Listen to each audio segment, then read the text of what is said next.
ಜೈ ಶ್ರೀರಾಮ್ ಘೋಷಣೆ ಕೂಗಿದ ಬಿಜೆಪಿಯ ವಿರುದ್ಧ ಕೈಪಡೆ ಸಿಡಿದೆದ್ದಿದೆ. ಚುನಾವಣೆಗೋಸ್ಕರ ಕೇಸರಿನ ಹಾಕಿದ್ದಾರೆ ಅಂತ ಸಚಿವ ಸಂತೋಷ್ ಲಾಡ್ ಅವರು ಹೇಳಿದ್ದಾರೆ. ಜೈ ಶ್ರೀರಾಮ್ ಘೋಷಣೆ ಕೂಗಿದ ಬಿಜೆಪಿಯ ವಿರುದ್ಧ ಕಾಂಗ್ರೆಸ್ನ ನಾಯಕರುಗಳು ಆಕ್ರೋಶವನ್ನ ವ್ಯಕ್ತಪಡಿಸ್ತಾ ಇದ್ದಾರೆ. ಚುನಾವಣೆಗೋಸ್ಕರ ಈ ತರ ಮಾಡ್ತಾ ಇದ್ದಾರೆ ಅಂತ ಹೇಳ್ತಿದ್ದಾರೆ. ಇಷ್ಟು ವರ್ಷ ಯಾಕೆ ಕೇಸರಿ ಹಾಕಿರ್ಲಿಲ್ಲ ಅಂತ ಸಂತೋಷ್ ಲಾಡ್ ಟಾಂಟ್ ಮಾಡಿ ಮಾತನಾಡಿದ್ದಾರೆ.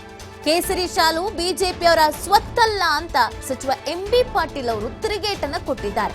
ಸದನದಲ್ಲಿ ಕೇಸರಿ ರಾಜಕೀಯ ಮಾಡಿದ ಬಿಜೆಪಿಯ ವಿರುದ್ಧ ಎಚ್.ಕೆ. ಪಾಟೀಲ್ ಕೂಡ ಗರಂ ಆಗಿದ್ದಾರೆ.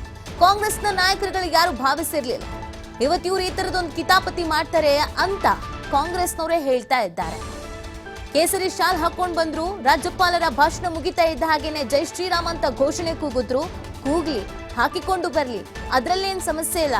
ಆದ್ರೆ ಎಲ್ಲಿಗೆ ಹಾಕೊಂಡ್ ಬರ್ತೀವಿ, ಎಲ್ಲಿಗೆ ಹೋಗ್ತೀವಿ ಅನ್ನೋದ್ರ ಮೇಲೂ ಕೂಡ ಎಲ್ಲವೂ ಇರುತ್ತೆ. ಸಂವಿಧಾನ ಅಂತಿರೋದು ಯಾಕೆ, ಅಧಿವೇಶನದಲ್ಲಿ ಒಂದು ಧರ್ಮದ ವಿಚಾರವನ್ನ ಪ್ರಸ್ತಾಪ ಮಾಡಿದ್ ಯಾಕೆ ಅನ್ನೋದು ಕಾಂಗ್ರೆಸ್ನವರ ಪ್ರಶ್ನೆ ಆಗಿದೆ. ಜೈ ಬಸವನ್ ಅಂತ ಹೇಳ್ತೀವಿ. ಈಗ ಚುನಾವಣೆ ಬಂದಿದೆ ಅಲ್ಲ, ಈಗ 9 ವರ್ಷವರೆಗೆ ಕೇಸರಿ ಸಾಲ್ ಹಾಕೊಂಡ್ ಬಂದಿಲ್ಲ. ಈಗ ಚುನಾವಣೆ ಇದೆ, ಅವ್ರ ಅವಧಿಯಲ್ಲಿ ಕೂಡ ಯಾವತ್ತೂ ಕೇಸರಿ ಸಾಲ್ ಹಾಕೊಂಡ್ ಬಂದಿಲ್ಲ. ಚುನಾವಣೆ ಇದೆ, ಮತ್ತೆ ಹಾಕೊಂಡ್ ಬರ್ತಾರೆ. ಕೇಸರಿ ಸಾಲ್ ಇವ್ರು ಸ್ವತ್ತಲ್ಲ. ಈಗ ನಮ್ಮ ಮನೆಯಲ್ಲಿ ಪೂಜೆ ಮಾಡುತ್ತೀವಿ, ನಮ್ಮ ಮಠಗಳಲ್ಲಿ, ಈಗ ನಮ್ಮ ಲಿಂಗಾಯತ್ ಮಠಗಳಲ್ಲಿ ತಗೊಳ್ಳಿ, ಕೇಸರಿನೇ ಇರ್ತದೆ. ನಮ್ಮ ದೇವಸ್ಥಾನಗಳ ಮೇಲೆ ಕೇಸರಿನೇ ಇರ್ತದೆ. ನಾವು ಪೂಜೆ ಮಾಡುವಾಗ ಬಿಳಿ ದಟ್ಟ ಹರಿಸಿದ್ರು ಪೂಜೆ ಮಾಡುವಾಗ ಕೇಸರಿ ಇಟ್ಕೊಂಡು ಬಳಸ್ಕೊಂಡು ಮಾಡ್ತೀವಿ. ಕೇಸರಿ ಏನು ಇವ್ರ ಸ್ವತ್ತ? ಅದು ಅವ್ರು ತಿಳ್ಕೊಂಡ್ಬಿಟ್ಟಿದ್ರೆ ಹಂಗೆ.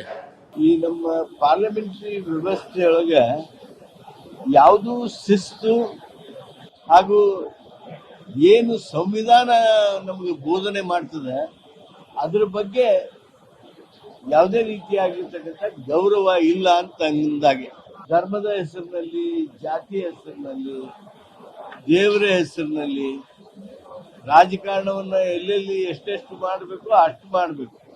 ಅದನ್ನೆಲ್ಲ ಬಿಟ್ಟು ಎಲ್ಲವೂ ಅದನ್ನ ಮಾಡ್ತಕ್ಕಂಥ ಬಿಜೆಪಿ ಅವರಿಗೆ ಬರೋ ದಿವಸಗಳಲ್ಲಿ